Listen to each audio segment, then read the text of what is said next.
So we're back. In our bathroom. In our bathroom. And we're going to work on a bathroom. But not this bathroom. No, sadly not. We're working on this one. This one. They're getting the Boyd shower. I was going to say, the funny thing is, it's the exact same shower that we've been talking about for years. Just flipped. Just in somebody else's house. Yeah. So they had the tub at the left side and the shower at the right side, which is just opposite of what we had, but it's about the same shower. We're doing the exact same layout here. The difference is theirs is almost done. And I can't count how many we've probably started and finished since we started ours. Yeah. But it's the whole, cobblers, kids, snowshoes. Mm-hmm. Yeah. So we had the option to work on our own today or to work on this one, and we decided let's get this one done. Yeah. So we're going to take you along as we show you what we feel is the proper way to install a pebble floor. Comes mesh mounted. We're going to get into that a little bit about why I despise mesh mounted products in showers, because of the water soluble glue they use to hold them together. Then you have to run it through a wet saw. You have to put it down with moisture activated thin set. It's just a recipe for disaster. We look at a lot of showers that people have had done, and they're like, we've got this Pebble shower floor and we really like it, but a lot of the stones are standing loose, especially around the drain. No kidding. The mesh is stuck to the floor and the stone is stuck to the mesh. Once the mesh gets wet, it releases the stones. And I wish the industry as a whole would say, hey, we should use not a water-based mesh for the back of these. There are a few companies out there that use the dot method of connecting, which is like a little dot of silicone. Excellent. Now, it's hard to do with natural stones because they're all different shapes and sizes. It works good for 2x2s and hexagon floors. Doesn't work great for natural stone. So we're going to show you the towel we're using. It's been soaking for a day already in the buckets, so the mesh releases from it. So I can't show you what a sheet looks like. I should have kept one sheet out. I didn't. But we'll show you what the stone looks like. Use your imagination. You've all seen these sheets before. But let's get this set in the shower floor.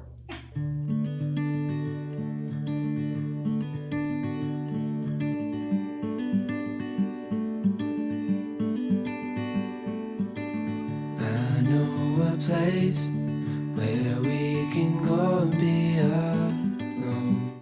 All right, let's talk about laying some tiles. The tiles we're laying are actually these little natural stones. And now they've been soaking for 2 days, but I want you to see that one as an example. This is water-soluble glue. See how soft it is? So the problem is, they send this tile mounted to this sheet, like that. None of the thin set actually touches the tile. The thin set's grabbing this. That's all glue. This gets wet from showering, the stones pop up. We see it time and time again. I really wish manufacturers would just sell you a 3-pound bucket of loose stones instead of going to the trouble of mounting it on this, because this is trash. If you're trying to install mesh mounted sheets with the mesh, bad install. They expect thin set to come up between the glue and maybe grab a little bit of this, and that's what holds it. Not a great install as it is. So I like to get the mesh out of there. What I do is I put the sheets in a bucket, soak them overnight. The next day, come back. This literally just pulls out loose. All the stones come off it. We throw that away in the trash where it belongs. So what we're going to do is, as we're doing this here, we're just scrape the bulk of that glue off like that, because you only really have a good bond if you're stuck to that. You stick into that glue, the floor is going to come off. Yes, it is. It might last a year, cover the warranty period at least, but who wants to leave that for their customer to deal with? So, example, there's another one. Look at that. So now, the one thing you want to remember is when you take these off the stones, off the mesh, leave the stones in water until you're ready to use them, because that glue will reharden and stick them together like that. And now you got a bigger problem. Well, actually, just put them in water again, they'll let go pretty quick. So we are going to go ahead and lay some stones. We lay them individually by hand. It's the only way we do stone floors. I was just calling to see if you're free to run away with me. From putting down a concrete slab to laying in the curtain, but every time you add a layer, you're re-flattening it, re-smoothing it, getting any low spots filled up, that sort of thing. So I need some stones. I'm going to start laying them. We're safe later on. The road's cold. skin, sleeping under stars when it's gone. I was just calling to see if you're free to run away with me. To run away with me. To run away with me. To run away with me.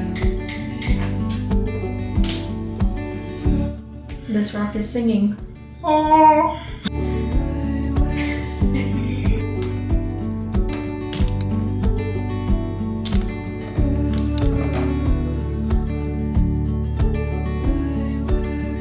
Idea. Take these stones, glue them to a sheet, glue the sheet to the floor. Brilliant. Here's a piece of the sheet. Uh-oh. Hope that's not your shower floor. All right, well, I'm still a little ways out from the drain here. I want to start filling in by the drain so it looks a little bit more organic at the drain than rather than trying to work right up to the drain and fix it all there. Like you have to do at each of the walls. So I'm gonna start in here a little bit, make it flow out and look a little bit more organic.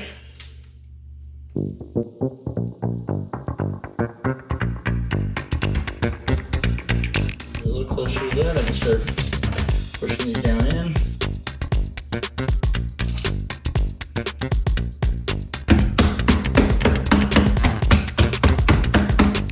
Get that flat and level, but now I want my drain to be just a little lower than the stones. Just so it drips off the stones and into the drain. No chance of it with water sitting there. You're already going to get a little bit of standing water with stones just because some of these stones are thicker than other ones. Some companies are very good about making sure the stones are roughly the same thickness. We've got a wide variety of stones here, and there is wide variety of thicknesses. I'll get a little brush and clean that out with a little brush there just so it doesn't get oozed up into my grouting when I start grouting.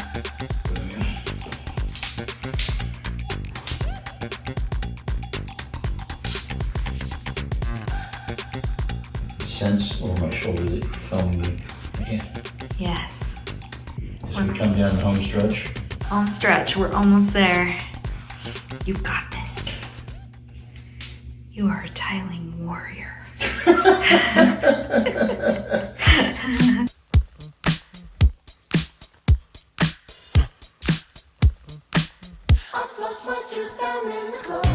looking for the one that I said looked like he was singing.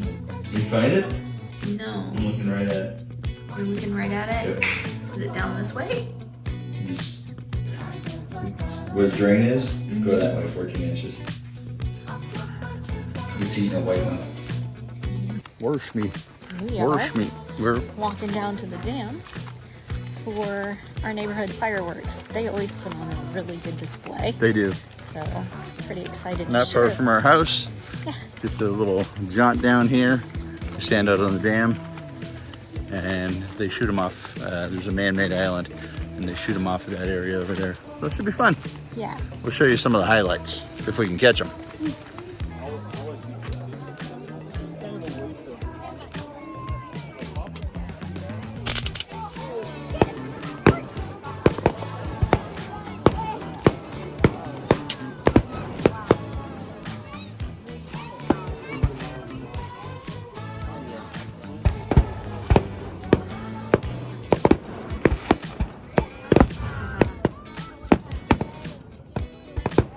It is update of the garden time. And I have to say, I'm so excited about how this is all working out. We've been doing, for those of you coming back to us after a while, or those of you tuning in for the first time, we're doing the Back to Eden gardening method. We had built this raised garden bed over the course of last summer and this spring, and added the fence to keep the deer out, which is working beautifully. My hostas, unfortunately, have been sacrificed to a deer's dinner or lunch or breakfast or whatever they made it. But the garden they are leaving alone, and it is so green and lush. It's doing so well. With the Back to Eden gardening method, we have all of our plants, all of our vegetables, all of the flowers planted in about 4 to 6 inches of wood chips before you get down to the soil. So you can see I just pushed that away. I have not watered this garden since last night. It's a really hot day in North Carolina, so you can see all the wood chips on top are really dry, but as I dig down, you can see it is doing its job and keeping the soil nice and damp and holding in the moisture for all of our vegetables. So cucumbers, wowza. Cucumbers are doing amazing. They are absolutely full of flowers. I've got a pepper growing on every single one of my pepper plants. Unfortunately, they are the only pepper growing. I don't have any more flowers on them, but we'll see what happens. And my tomato plants are out of control. I've got extra support holding them up. The garden is looking beautiful. James had given me these hanging baskets for Mother's Day, and they are just gorgeous, trailing down. The deer are surprisingly leaving those alone. My dill and basil that I'm growing in these pots is clearly happy. The dill is all the way up to here. It's almost as tall as me, but those plants are doing well. We did have to move the pots away from the windows because they were getting a little fried. The heat reflecting off of the window. We had them sitting right in front of the windows, and the heat reflecting off of the window was cooking my plants. Well, hello, little tomatoes. I've got some ripe ones down there that are ready for some picking. I have some other tomatoes growing. Quite ready for picking yet. They're still maturing, but I have quite a few of those growing up. No cucumbers yet, but we are loaded with flowers. So I have a feeling I'm going to be overrun with cucumbers. So we do have some garden disappointment. My zucchini plants, I don't know what happened, but they just aren't doing well. Except for this one. This one wasn't looking well, and then all of a sudden he just started sprouting this great growth. So we'll see if he produces anything. A recap on my green beans. I'd only planted a few green bean plants because I've never done green beans before, but truly a success. These guys need picked. I've got quite a few in here that are ready for picking. James has already been picking and snacking on these. So I know for sure next year I'm gonna plant way more of these.